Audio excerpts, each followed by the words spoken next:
another edition of Mel and Mike, the summer edition, here with Melanie Moore, the head women's basketball coach at Xavier University. And we're talking about some coaching additions and a little promotion within the program. Let's first talk about Candace Finley, who you promoted to associate head coach, and she's a recruiting coordinator. Yeah, Candace has been instrumental in a short amount of time in what she's brought to the table.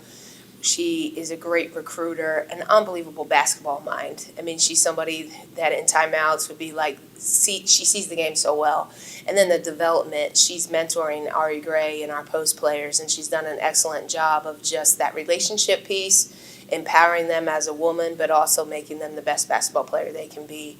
So for me, it was a no-brainer. Candace is kind of my go-to person.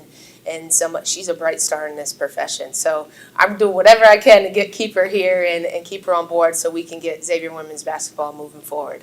It's big news with your recruiting class and a transfer that's coming in for this season. Talk about her role in bringing those kids to campus. Yeah, one of Candace's strengths is relationships. She's a people person, and people just gravitate to her. And so on the recruiting trail, it's the same.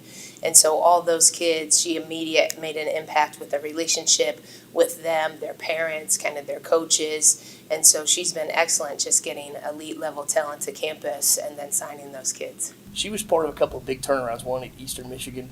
And how did that play into her coming here, and how could you build this program moving forward? She's a winner, and she's built before, and that was important to me when I was putting up my first staff together. Is you need people who've done it before, because it's a grind, but she's a grinder, and she's somebody that loves coaching. She loves giving back, and so she's been awesome. And every day she brings that competitive drive. She's like, okay, we gotta do this, we gotta do that. So that's what you want as a head coach. You want your assistants who are invested, and they want to help, and they want to see a program take it back to the Elite Eight like we once were.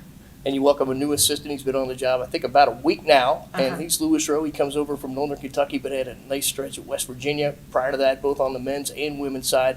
You had a previous relationship with him. That relationship's so big in everything that we do now.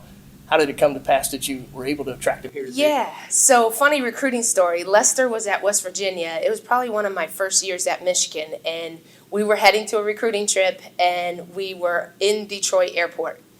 And we were waiting, and our flight kept getting delayed, and I think we finally landed at like 3 a.m. So we were bonding in the airport, talking hoops, talking recruiting, just talking life, talking everything. And I was like, wow, this guy, like, he's a great coach, great basketball mind. He would ask me questions, I would ask him. And then the next morning, we were looking at our schedule, and I was like, man, I have an 8 a.m. game. He's like, me too.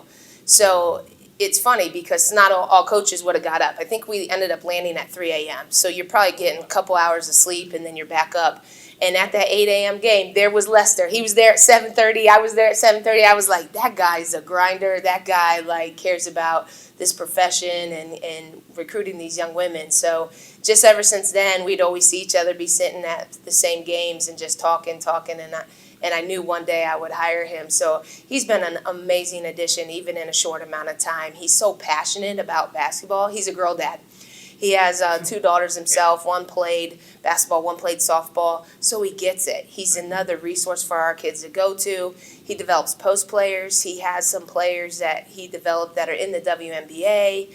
And he's a winner. You know, he won championships at West Virginia, what they did at Northern Kentucky this past year. So he's been an amazing addition. He's a great basketball mind. So I'm excited that he's here with us. And with that experience, Northern Kentucky and West Virginia, you get to know this region pretty well, too, so he probably has some connections that'll help you out as well. Yes, he's another just people person. People gravitate towards him.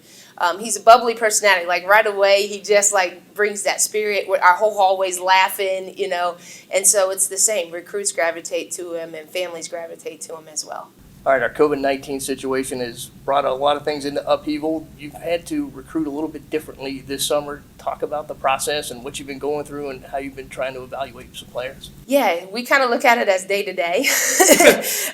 And you can't let your highs get too high, your lows get too low. You got to just kind of go with the flow, and it could change one day from the next. And so from a recruiting standpoint, we're not able to have kids on campus, and we're not able to go out. So it's been a lot of film watching.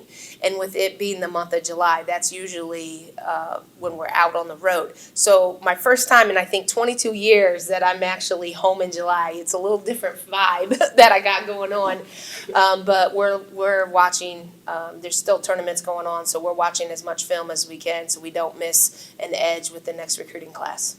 How were some of the challenges trying to watch it on film and evaluate a player that way as opposed to seeing that player in person? Yeah, it's hard. Some of the film quality is tough, and then the angle of where they're filming, some are high, some are in the corner.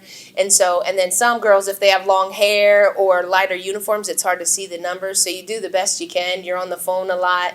But it's been fun just from a staff standpoint. We're all watching on our computer. Then we're all screaming down the hallway, or we're in each other's office or sending a text. So it's been a different way to recruit. But normally when you're physically there, maybe only one coach is watching that court and others. Now we're all watching kind of the same court and moving to the next game. So it's been fun that way. Right. You're getting ready to welcome your players back to campus. How's that going to be different when they get here, and what's sort of the plan to get them started for this new season? Yeah, we'll have phases in place and tons of protocols, right? This is, the pandemic is real, right? COVID is real, and so it's wearing a mask, which I got mine right here, wearing a mask everywhere they go other than in their rooms, and then basketball will look different, just the sanitizing of hands and the balls and just going phase by phase into it. So kind of trying to prepare them mentally and emotionally that it's going to look different for a while. And we have to do our part if we want to have a basketball season. And so they're a great group of women,